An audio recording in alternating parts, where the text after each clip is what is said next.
Bien le bonjour à tous, bien le bonjour à toutes. Aujourd'hui, on se retrouve pour une vidéo très spéciale et très symbolique pour ma chaîne, car on va parler du film Uncharted générique.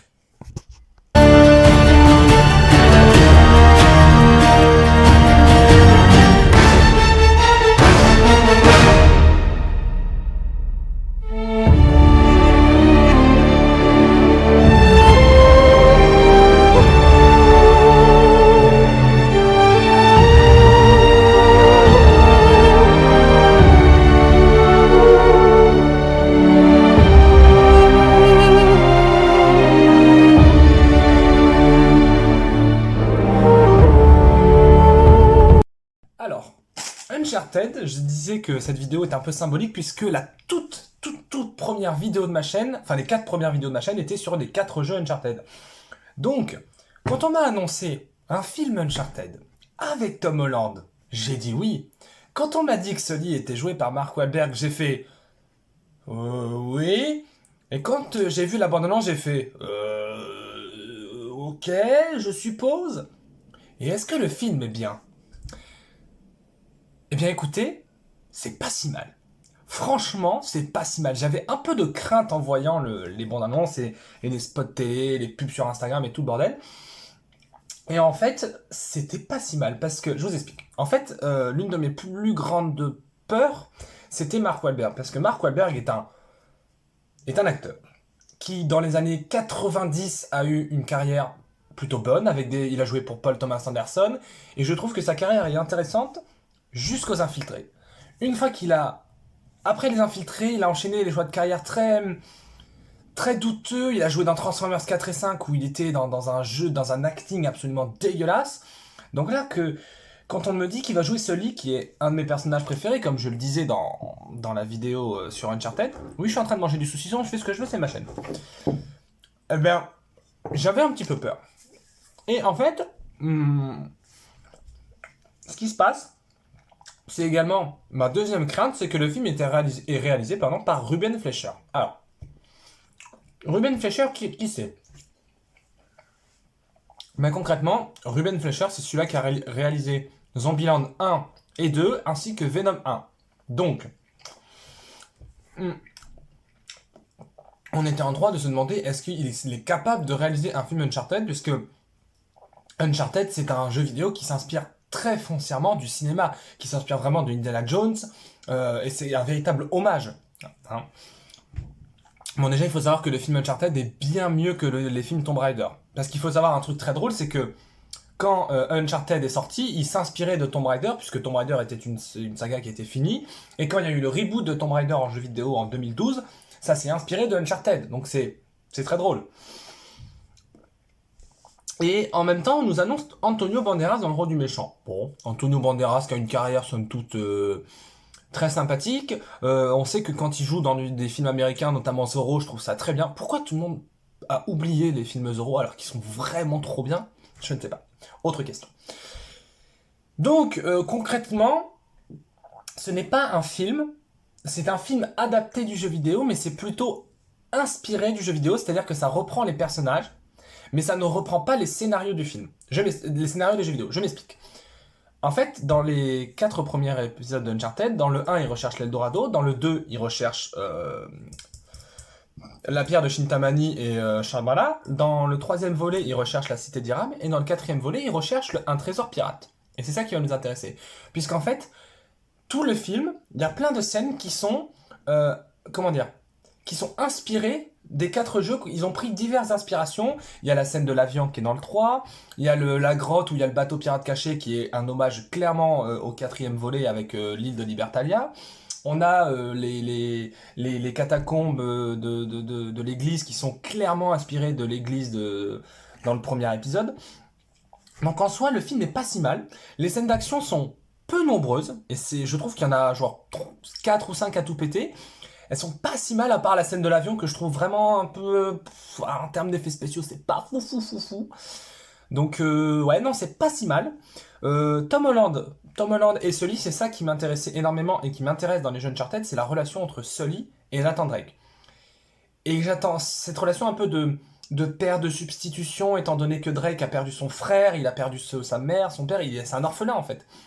Donc de le voir un peu comme ça, j'attendais beaucoup de cette relation, la relation est complètement réussie. Ils ont réussi à transposer, à moderniser cette relation, donc ça j'ai plutôt bien aimé.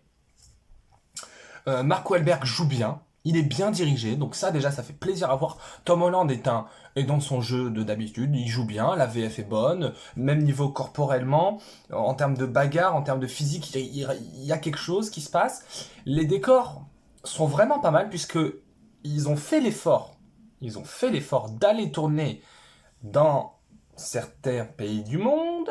Bon, en gros, ils ont été tournés à New York et en Espagne. Mais ça fait déjà 2 pays, c'est déjà beaucoup. Parce qu'il y a toute la fin du film qui se passe aux Philippines. Alors, peut-être qu'ils ont été tournés aux Philippines, mais bon, ça m'a quand même l'air d'être en studio, mais bon, ça c'est encore un autre sujet.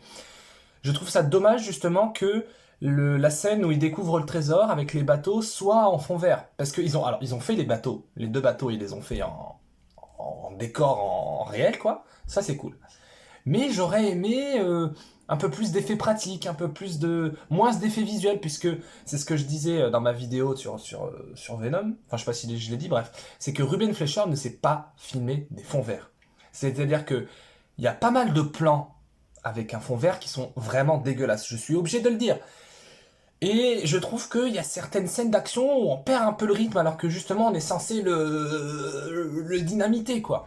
Et alors il y a un moment à la fin du film où vraiment le film m'a emporté. C'est le moment où le truc complètement mais improbable, ils font voler les bateaux donc où il y a le trésor. Donc les méchants font voler le bateau.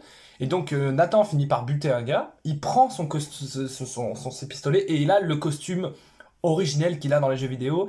Et il y a la musique du jeu vidéo qui résonne en fond. Là, et t'as un plan tout simple, c'est un plan fixe sur lui comme ça.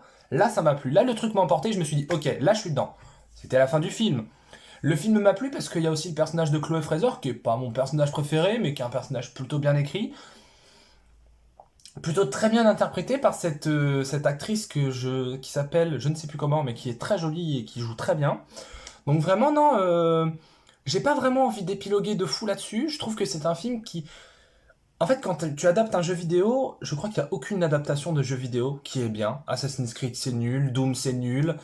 Silent Hill, d'après que c'est pas mal, mais j'ai pas vu. Resident Evil. Donc, je pense que la solution pour faire un bon film adapté d'un jeu vidéo, c'est justement de s'éloigner de l'histoire des jeux vidéo. C'est de créer un scénario original parce que, ok, on a Chloé Fraser, Nathan Drake, on a même le frère de Nathan. Mais justement, le frère de Nathan, on ne le voit que dans le 4e épisode. Et dans les 3 premiers, on ne sait pas qu'il avait un frère. Donc voilà, c'est assez intéressant de voir tout ça.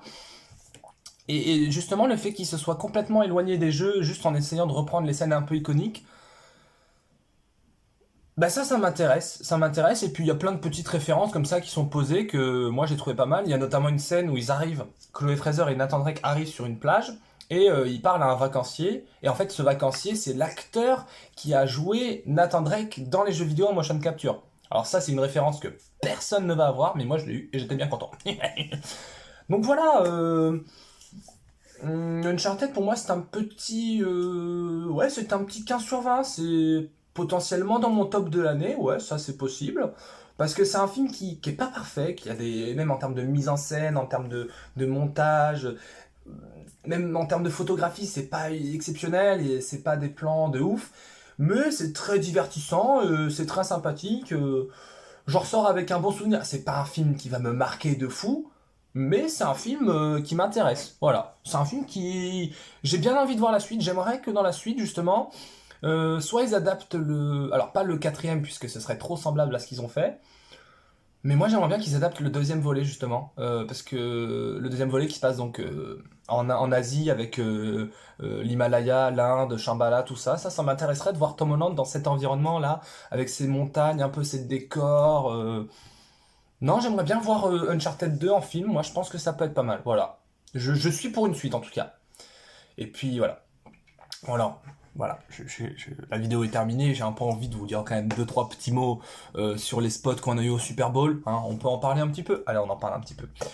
On a eu le trailer de Jurassic World 3, que j'avais complètement oublié ce film, mais complètement, et la bande-annonce m'a hypé de malade. On a eu des nouvelles images pour les films DC Comics. Alors Aquaman, ça passe. Black Adam, j'en ai rien à foutre. Clairement, je pense que le film va être un nanar cosmique. Flash, j'attends le film. J'attends le film puisque Flash est quand même mon quatrième super-héros préféré.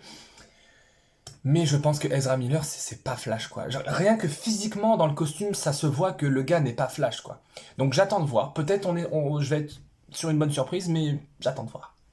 Mais bien entendu, la grosse surprise de ce Super Bowl, c'est quand même la deuxième bande-annonce de Doctor Strange. Alors, je vais pas épiloguer pendant 5 minutes là-dessus, parce que je pense que je ferai une vidéo dédiée à Doctor Strange 2 et au futur de Marvel.